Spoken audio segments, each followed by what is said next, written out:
ঠিক এইভাবে রান্না করে খেয়ে দেখুন, মনে হবে রেস্টুরেন্টে খাচ্ছেন, না হয় বাবুর্চিদের হাতে রান্না খাচ্ছেন। আজকে আমি আপনাদের একদম পারফেক্ট বিরিয়ানি রান্না কিভাবে করে বাবুর্চিরা সেটাই দেখাচ্ছি। আমি এখানে 1.5 কেজি মাংস নিয়েছি এবং 3 পোয়া চিনি গুঁড়া চাল নিয়েছি। প্রথমে মাংসটা ম্যারিনেট করে 1 ঘন্টা ঢেকে রাখবো।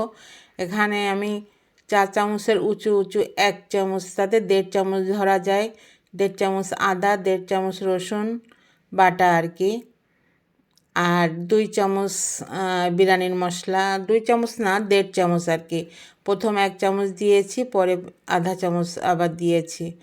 মাখিয়ে দেখতেছিলাম যে কম হয়েছে, তাই আধা চামচ পরে আবার দিয়েছি। লবণ পরিমাণ মতো, ঝালের গুঁড়া 1 চা চামচ, টক দই টেবিল চামচের 1.5 চামচ এবং কেওড়া জল সেটা টেবিল চামচের 1 চামচ, পেঁয়াজ বাটা 1 টেবিল চামচ এবং কিছু আস্ত গরম মশলা এর ভিতরে দিয়ে রেখে দিব।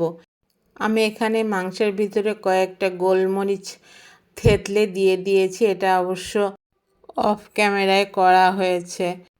আমি এক হাতে ক্যামেরা নিয়ে আর এক হাতে মশলা দিচ্ছি বিধায় ছবি একটু কাঁপতেছে, প্লিজ ক্ষমা দৃষ্টিতে দেখবেন। সব মশলাগুলি দেওয়া হয়ে গেলে আমি পেঁয়াজ বেরেস্তা করব। বেশ খানিকটা পেঁয়াজ বেরেস্তা একবারে করে নিব, ঘি আর তেল মিশিয়ে সেটা দিয়ে পেঁয়াজ বেরেস্তা করব। কিন্তু কিছু অংশটা পেঁয়াজ বেরেস্তা আমি উঠিয়ে রেখে দেব, আর বেশি অংশটা মাংসের ভিতরে দিয়ে আমি ম্যারিনেট করে পাক্কা 1 ঘন্টা রেখে দিব। এটা বিফ মানে গরুর গোশত সেহেতু আমাকে ঘন্টাখানেক রাখতে হবে। কেউ যদি মনে করেন যে এর ভিতরে আপনি আস্ত গরম মশলা দিয়েছেন, তারপরেও মানে গুঁড়া গরম মশলা দিবেন, তাহলে অল্প একটু দিতে পারেন। এই যে দেখুন, আমি কড়াইতে ঘি দিয়েছি 2 চা চামচ, তার ভিতরে পরিমাণ মতো সয়াবিন তেল দিয়ে পেঁয়াজ বেরেস্তা করে নিব। একটু বেশি পরিমাণ বেরেস্তা করব, যেহেতু আমি অর্ধেকটা পেঁয়াজ বেরেস্তা উঠিয়ে রাখবো এবং অর্ধেকটা তেল সহ গোশের ভিতরে ঢেলে দিব। ঢেলে ভালো করে মাখিয়ে আমি ঢাকনা দিয়ে 1 ঘন্টার জন্য রেস্টে রেখে দিব। দেখুন, আমি বেরেস্তা ভাজতেছি। এই বিরিয়ানিটুকু রান্না করতে আমার পাক্কা 2 ঘন্টা লেগেছে, কিন্তু আমি যদি পুরোটাই আপনাদেরকে A to Z দেখাতে যাই তাহলে তো সম্ভব না, আপনারা বোরিং হয়ে যাবেন। তাই আমি মেন ততটুকুই দেখাচ্ছি।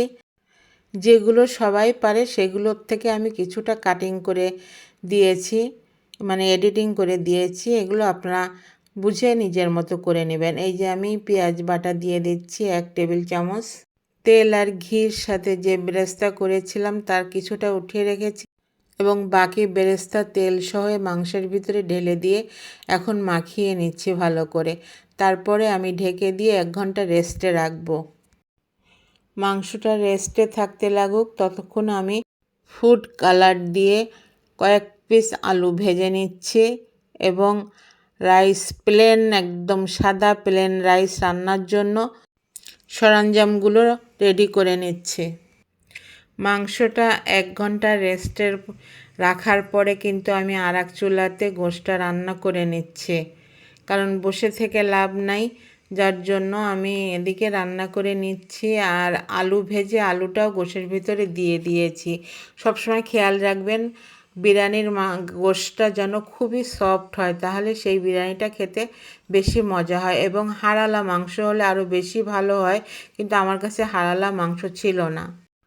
ভালো করে নেড়েচেড়ে এবার আমি ঢেকে দমে রেখে দিলাম, যেন মাংসটা ভালোভাবে সিদ্ধ হয় এবং তেল ফুটে ওঠে।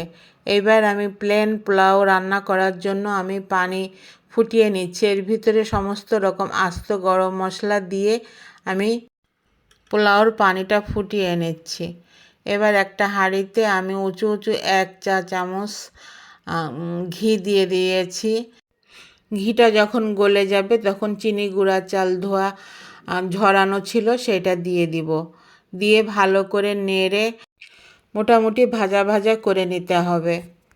আমি খুব বেশি ভাজা ক্যামেরাতে দেখাইনি, কারণ তাহলে ভিডিওটা অনেক বড় হয়ে যাবে, যার জন্য।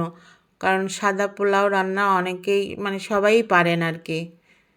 এই যে এখন আমি লবণ দেওয়ার পরে এই ফুটনো যে গরম পানি, সমস্ত আস্ত গরম মশলা দিয়ে, এখানে লবঙ্গ, তেজপাতা, দারচিনি, এলাচি, গোলমরিচ এগুলো দিয়ে আমি পানিটা ফুটিয়ে নিয়েছিলাম।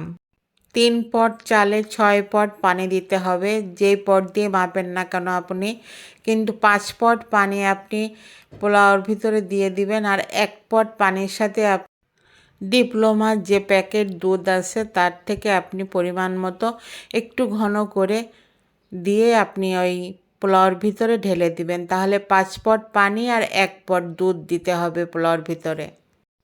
তারপর মিডিয়াম আঁচে আস্তে আস্তে করে পোলাওটা রান্না করতে হবে, যেন তলে লেগে না যায়। দেখুন আমি পোলাওর হাঁড়ি থেকে সব পোলাও উঠিয়ে নিয়েছি, আমার কিন্তু তলে কোনো ভাত লেগে যায়নি। যখন বিরিয়ানির গোশটা ম্যারিনেট করে রেখে দিবেন, তখন খানিকটা গুঁড়ো দুধ দিয়ে আপনি ভালো করে মাখিয়ে রেখে দিবেন। পেঁয়াজ বেরেস্তা যখন উঠিয়ে রেখেছিলাম, তখন কিন্তু আমি 1 চা চামচ চিনি দিয়ে বেরেস্তাটাকে আমি মাখিয়ে রেখে দিয়েছিলাম, যাতে বেরেস্তাটা মচমচা থাকে। এখন বেরেস্তা কাঁচা ঝাল লেয়ারে লেয়ারে দিয়ে দিচ্ছি, আপনারা ভালো করে দেখে নিন।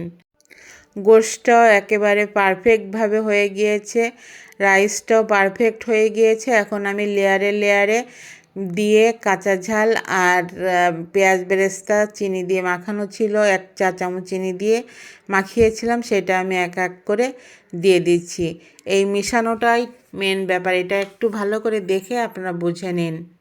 এইভাবে গোশ আর পোলাওটাকে আমি লেয়ার করে সাজিয়ে 1 চামচ ঘি দিয়ে সুন্দর করে দমে রেখে দিব, একেবারে লো আঁচ করে দমে রেখে দিব প্রায় 10 মিনিট পর্যন্ত। তারপরে আমি ঢাকনি উঠিয়ে খুন্তি দিয়ে হাঁড়ির চারদিক থেকে একটু তলা ঘেঁষে নেড়ে দিব, যেন তলায় লেগে না যায়। চুলার আঁচটা একেবারে লো করে দিতে হবে। হাঁড়ির নিচে একটা তাওয়াও দিয়ে দিতে পারেন। তাওয়াটা প্রথমে ভালো করে বেশি হিট দিয়ে গরম করে তার উপরে হাঁড়িটা দিতে পারেন, একদম লো ফ্লেম করে দিয়ে। আমার একটা আন্দাজ হয়ে গিয়েছে বিধায় আমি কোনো তাওয়া দেই নাই, একেবারে লো ফ্লেম করে দিয়ে দিয়েছি। এই যে আমি ঘি দিয়ে দিচ্ছি, সব লেয়ার করা হয়ে গিয়েছে। মাংস, রাইস, পেঁয়াজ বেরেস্তা, কাঁচা ঝাল সব কিছু আমার লেয়ার করা হয়ে গিয়েছে। এখন আমি 1 চামচ ঘি দিয়ে একেবারে লো ফ্লেম করে দমে রেখে দিচ্ছি। আমার কিন্তু পুরোপুরি রান্না হয়ে গিয়েছে। এখন দেখুন, এই যে খুন্তি দিয়ে চারপাশ থেকে তলা ঘেঁষে একটু নেড়ে দিতে হবে, দিয়ে ঢেকে রাখুন। আমার রান্নাটা কমপ্লিট হয়ে গিয়েছে, আপনারাই দেখে বলুন খেতে কেমন হবে।